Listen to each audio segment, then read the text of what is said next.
Gracias por seguirnos en nuestro canal. Te invitamos a suscribirte, a tocar la campanita, darle like y hacer tu comentario. El Señor esté con vosotros.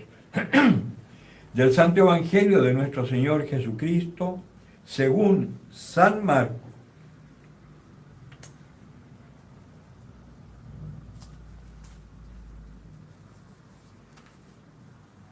En aquel tiempo, después de haber dado de comer a 5.000 hombres,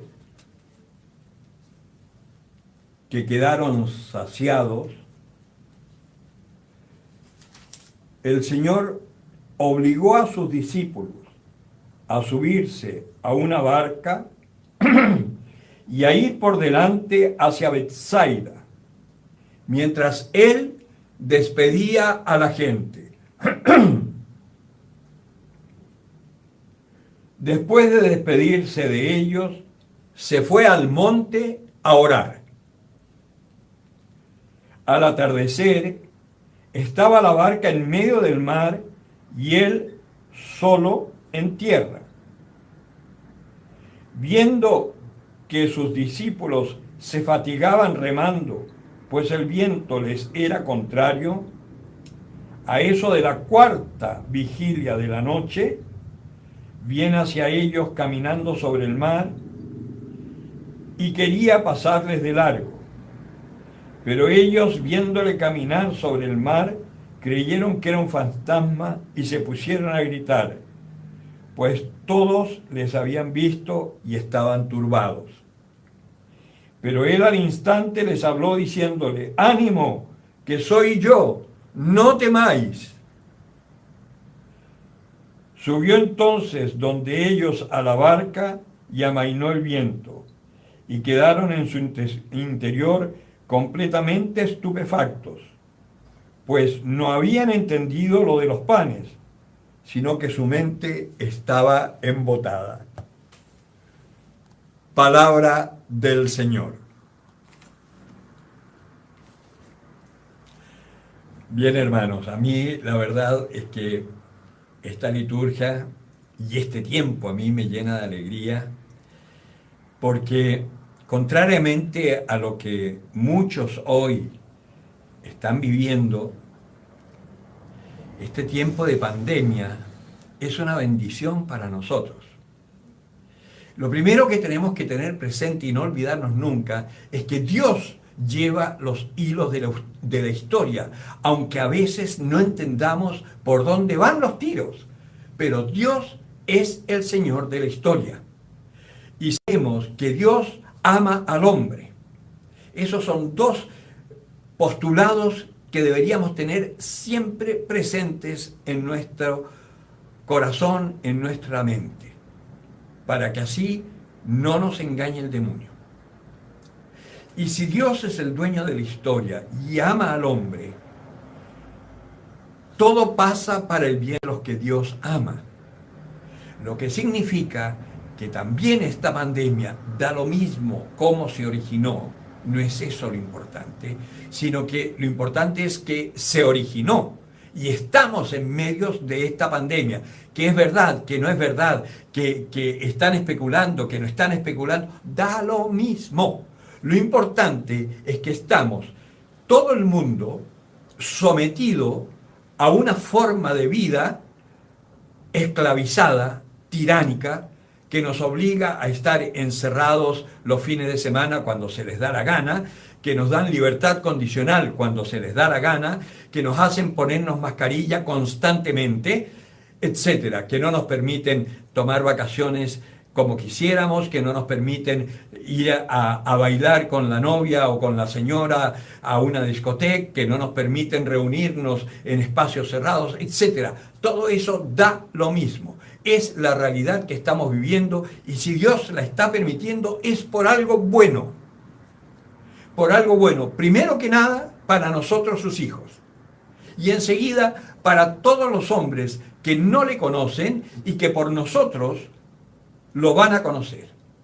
¿Y cómo lo van a conocer? Y acá vienen las palabras del día de hoy y viene el sentido de esta luz que ha nacido para todos los hombres. Dios es amor.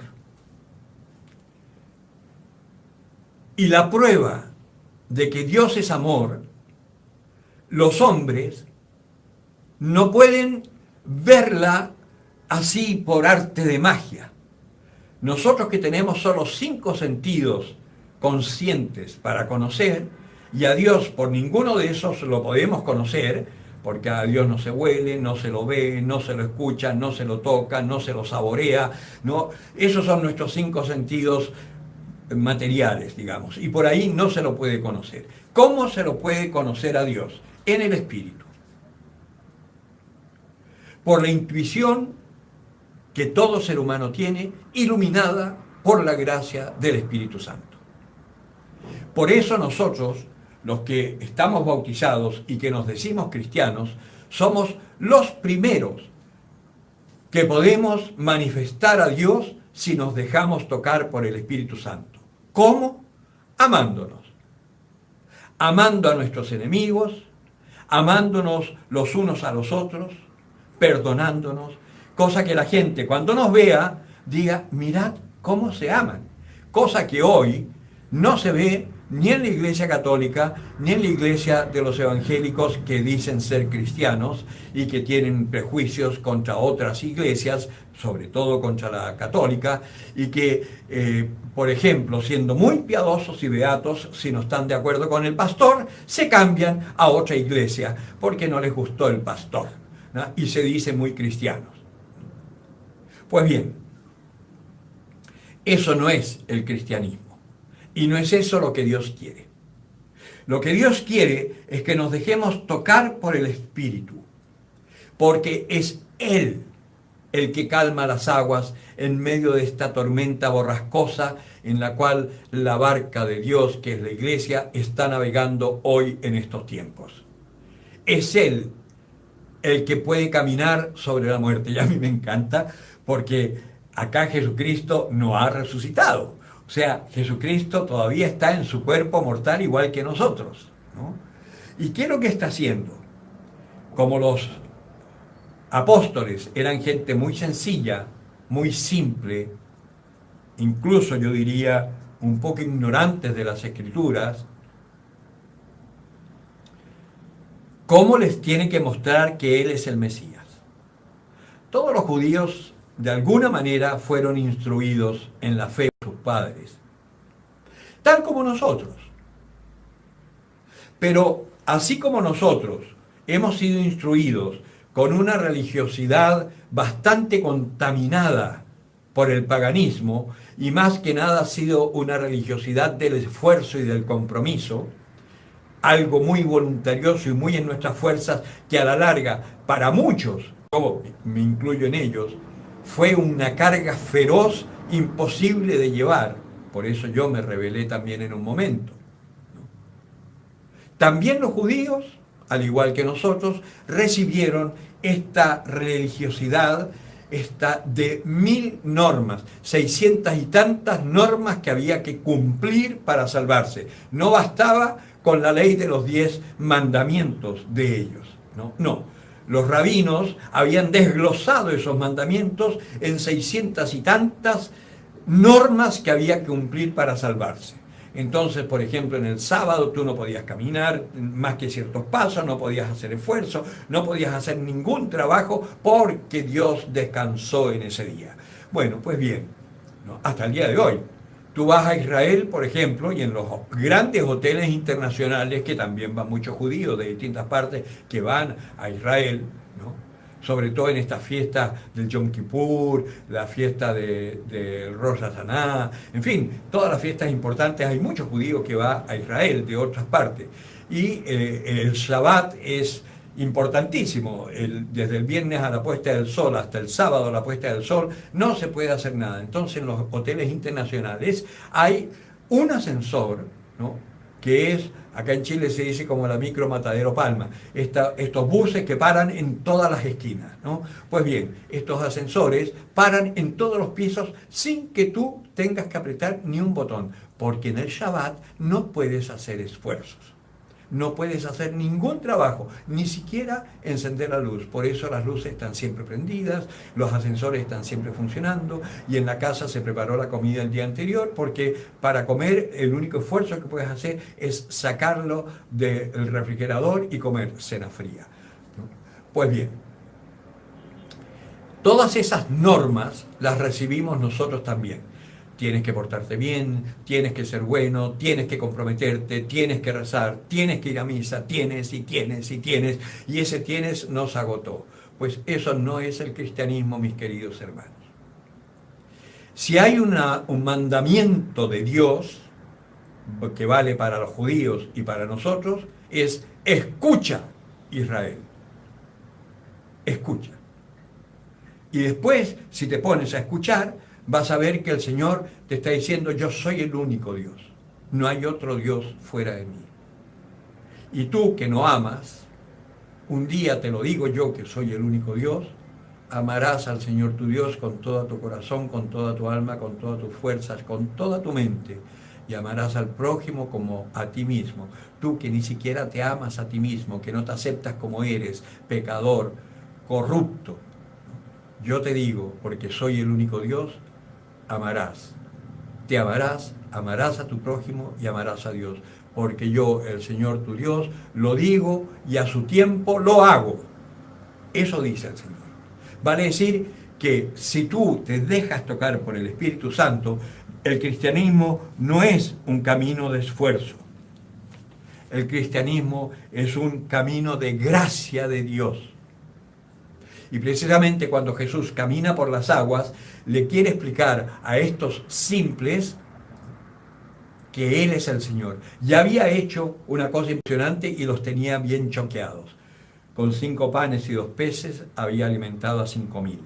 Ya eso los tenía desconcertados. Por eso en el Evangelio dice: pues no habían entendido lo de los panes, sino que su mente estaba embotada. Imagínense, después de eso, que estaban así como, ¿qué pasó aquí? Imagínense que lo ven caminando sobre el mar. Que yo me imagino esa escena. Si yo hubiese estado allí, no sé si solo hubiese gritado. Yo creo que me hubiese tirado al agua a nadar en contra para el otro lado, porque los fantasmas me aterran.